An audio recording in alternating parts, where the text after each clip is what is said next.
Is public market better than private markets? No. Liquidity, cheaper multiples, maybe lesser growth. For whom? You know which side I am For on. whom? For money, blanket. For investors, for founders. For investors.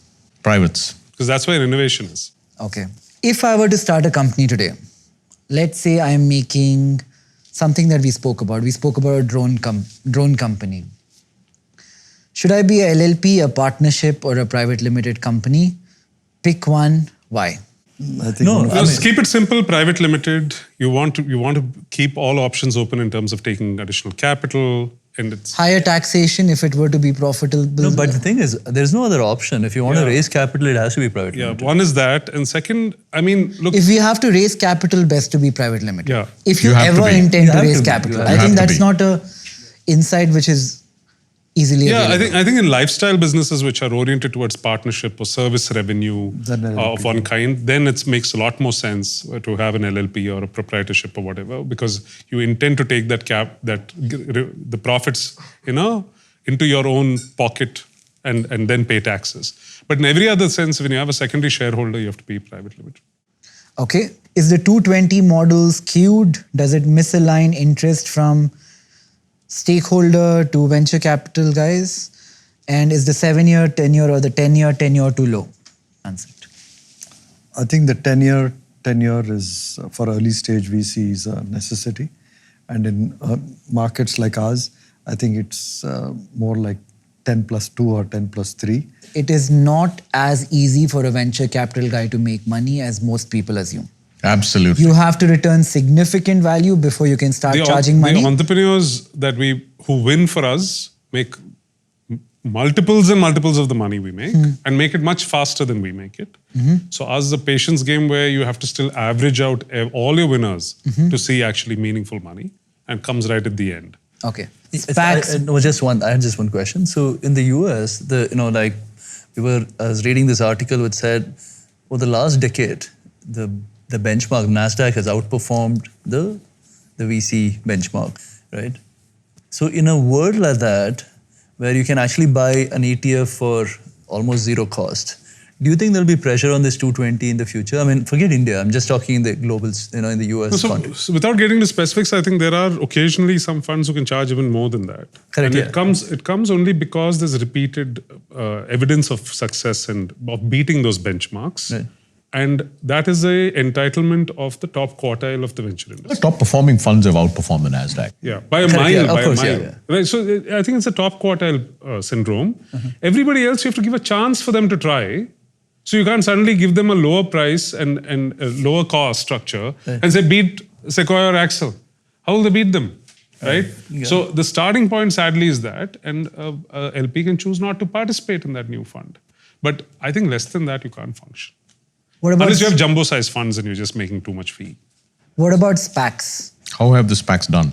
Most of them have shut down. They're terrible, so actually. For most assets, they're terrible. It's a gamble.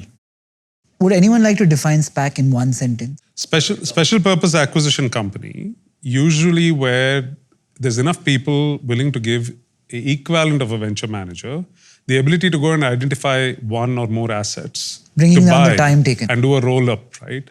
So the financing comes before knowing what they want to buy, and you're essentially giving incredible power to an operator or an investor to say that there are great ideas out there which are mature that I can buy. The problem is most SPAC managers go and buy, I think there's a misalignment of interest and they buy bad assets. How is India different from the US? Why are funds making a higher return in America than India? We're in a different point in our journey, right, as a country. And we have just got started in the VC ecosystem where entrepreneurs are learning how to build, learning how to scale, learning how to IPO and return money. So also there is no exits and M&A. That's what just one M&A here and there can't build the ecosystem, right? Okay, so this one is actually close to my heart. When IPOs are happening, like I have a friend called Kiran from Biocon.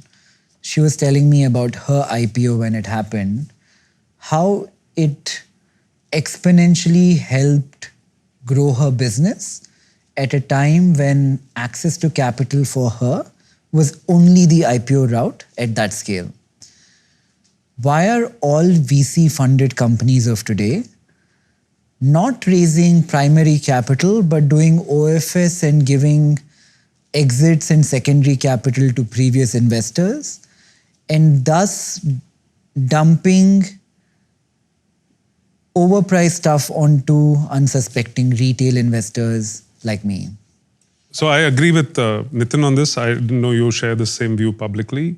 But I think it's almost like a sin to do that with public investors. Because everything has been OFS. So I'll tell you what has happened. Basically, the private market was willing to buy. OFS is offer for sale, secondary round where you're not putting money into the company, but a previous investor is exiting to you. So misalignment of interest, people thought they can get away with ridiculously priced IPOs in the public market. But that was venture capital doing it. Of course. Yeah. When it comes to problems in India, it's nobody's fault, it's everybody's fault. Huh? You can't just exempt the founders from it. If they really want to put down their foot, they have to. If they're so determined, don't raise stupid money. The founders were in for the ride too. Yeah. In all So these cases. don't raise stupid money. It's not just, don't make excuses of coming down to a percentage No, I'm not saying point. founders are not wrong. I'm saying why were founders and venture capital wrong? No. At some level, you're right. The capital is a bigger sort of culprit, right? So what it was doing was essentially trying to bolster up the price because everybody's come at a certain entry point and they want a premium at their exit. And unsuspectingly, there were investors, private investors who were willing to buy at that exorbitant price, who then also want a 20% bump up because they said, I just showed up your issuance price to a certain level. And then the company looks back and says, I don't really need any money. So you actually skewed the entire idea of an IPO into the equivalent of what the Americans call a direct listing. But after pumping the price up significantly, with no basis of justifying that kind of valuation. So the private investors who have an incredible capacity to buy these kind of stocks at much higher premiums are saying, we are fine, we're all covered in terms of price discovery. And there is a funny thing called a pre-IPO round before that's it's exactly being my dumped point. on. And they've raised more capital as a result. Yeah. Sometimes maybe there's a secondary, but a lot of times there's even primary. There's another category of investors called crossover investors. Yeah, but everybody is dumping onto the retail who is kind of like getting stuck with the this. education now I give my founders is, if you truly want to go IPO and you don't want us to feel really bad as your investors, basically make sure that no investor, retail or private, has ever lost money in a 2-3 year period. Right? So nobody's saying you can control every shock of the price. But if you've gone and listed and that damn thing has collapsed and not come back in 3 years, then all of that is on your head. Or set a ratio, right? If you're doing a issue, not more than 20% can be OFS or secondary. Yeah, but you're right. There was too much sitting and we're all in a rush to get out. But maybe that's something for the regulator to look at and do. Potentially. The surprising thing here is the retail subscription usually is like 10-15%. So it's actually the institutions participating. That's also true. The QIBs. Yeah. That's also They're true. also not really. But I think what has changed from Kiran's time to now, right, is the availability of venture capital and growth capital, right? You can build a company for 10 years. You can raise many rounds of financing. You can raise hundreds of millions of dollars. You can push back your IPO. That still does go to say, and I think, by the way, that dynamic has changed now, right?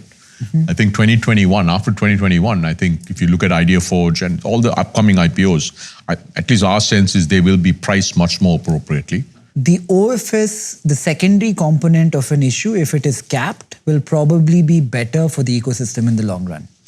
Yeah? Why is venture capital focused on so few sectors in India? No, that's changing, right? But it's not focused on what sector. Now, question is what sectors like are we not focused on?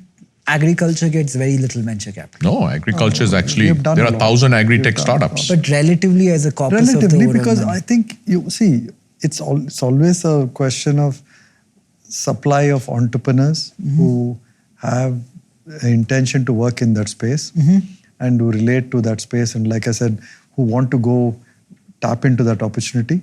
So it's not like we'll get entrepreneurs and we'll not fund them. Actually, India has among the most broad-based, maybe next to China, by far much more broad-based than the US or UK or Israel. So there are a lot of sectors that we So invest many in. sectors. Our US guys like, yeah, and they will know consumer probably brands. Outside of, let's say, biotech, life sciences, a few of those really deep sectors, we probably have, for an ecosystem this young, we have sector-specific VCs in every sector. There are 2 or 3 funds which just focus on agri. What's the correlation between public markets and private markets? Is one leading the other? Public markets are Public doing markets well. lead the private market. Private markets tend to do well because you have an exited IPO, right? Correct. OFS. Prashanth brought this up earlier tonight that only 2 companies have raised more than 50 million from external investors this year. No. 2 companies have raised more than 40-50 bucks. Full calendar year. 50 million? No, more than that. Lenskart raised what, 500 No, million? that's a secondary. No. I'm talking From about new external, investors. From new externally led rounds. There's been 2 this year. So it's a tough market. So doesn't in that terms mean of- chaos in VC world?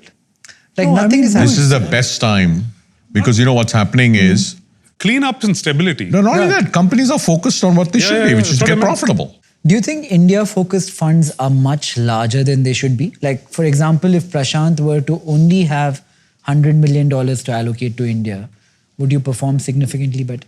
I think if you're in the early stage component of the fund seed to scale, right? So we don't stop at supporting the company just for seed. And like Karthik was talking about this, That's how we've grown inside. being able to provide the entire continuum of support to the company, I think is something entrepreneurs value. And they want you to be with them for a reasonable part of the early cycle because it's not easy. There have been periods where we have had great funds who can follow on in Series B and C in India, and there have been periods where there have not been, where there's been a void in that market. So I think it's if you want to support your companies and make sure that they have that capital continuity, I think it's good to have a certain scale. If I were to be starting off in the work ecosystem today and I want a job with you guys in a venture capital fund, what do I need to do? What do I need to study? What experience do I need? Usually, it'll help you if you've worked in the startup ecosystem. Yeah? I think so. So if I worked in a fintech startup, you would be more likely to hire me? We just hired somebody. Yeah. Yeah. She worked at a fintech And what are startup. the typical pays when you start off at a VC firm? Depends on whether you're Yeah, an depends on the analyst, size of the associate. The first level at the bottom. No, you're an associate, right? Yeah. You're an associate. I think you start somewhere in the 60, 70 lakh. What are you saying? Really? For us, it'll be half that number. But it depends I on think- I whether don't you're an think analyst or an it's, associate. Like no? it'll Even vary associates across will different underpaid. firms in this. Most firms have a 2-year program called an analyst program. They Which get is paid a even lot lower. less. Which is lower. Much lower. So And that's when even most there, people you would start. look for experience in a startup. No. I mean, in the analyst Not program, in our an profile analyst. is There you usually... just look for smarts who's actually figured out how to work in a work environment. Is You don't like want to train them on that. Is like a fancy education a prerequisite?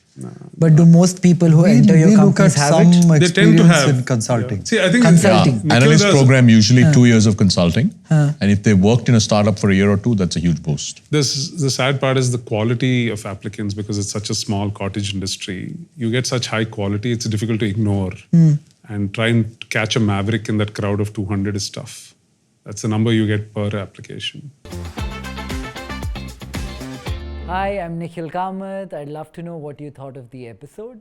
Comment, like, and subscribe. And thank you for watching.